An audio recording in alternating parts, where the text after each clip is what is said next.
Amateeka right now, I live it. It's my life. I have friends calling me every day for legal advice. It's my life. Kubanze saga soma kugakuraminga. Or practicing? Nina law firm gender attached to nae city actively practicing though. Okay.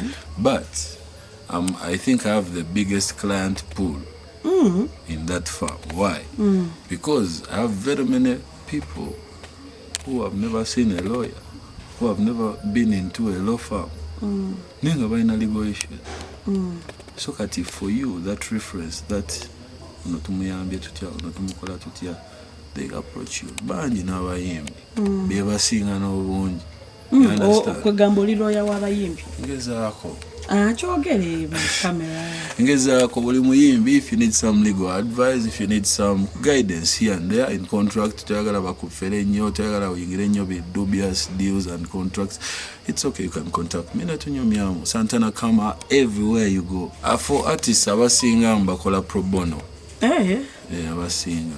Abasinga kati MC Kati omusabeeki.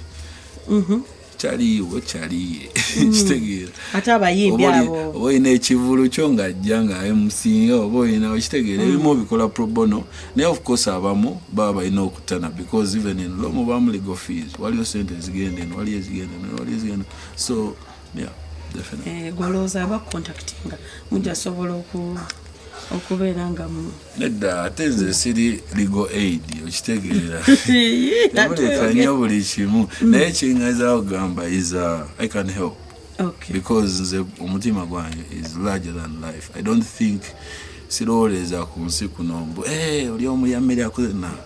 I think in helping a person is a bigger purpose than just me. Eno ipi enyigiriza bintu bingi koze n'abayimbi abato n'abakadde. Abayimbi abakadde bakuuma obudde. Tosobola kusanga the myth ng'ali late. Era ne waba late by 5 minutes oba Henry Tiga n'akubira essimu. Nagamba I'm sorry bro, I'm running late biki. Abayimbi abato obudde bwo si kikulu. Nja kutuuka, nja kuba awo. Rich. Okitegeera oyinza osanga oli nga munakatemba nga yasinga okuzanya katemba naye nga tajja mu practice tajja mu rehearsal oba ofuna ne ku EP yange rehearsals ezimu bali babaawo bana tebabaawo so kyengezaako okubuulira new artists everything in life involves discipline. That's why when our Nomboli are blowing up ku social good nimba tunia nembaleka because I know every after 2 months tugenda funa yomola. Ozamba ajja kugenda awo n'omulala ajjaawo nenga tunyumirwa. You understand? Because Ugandans are vibrant people. Tebalina nnyo budde. Baagala onyumirwa, baagala ogenda maaso. So bajja nnyumirwa. Otuganda oluyimba kati lumala myezi 2. Anti kati ezimu because they don't put in the time. Okay. People want to be a star.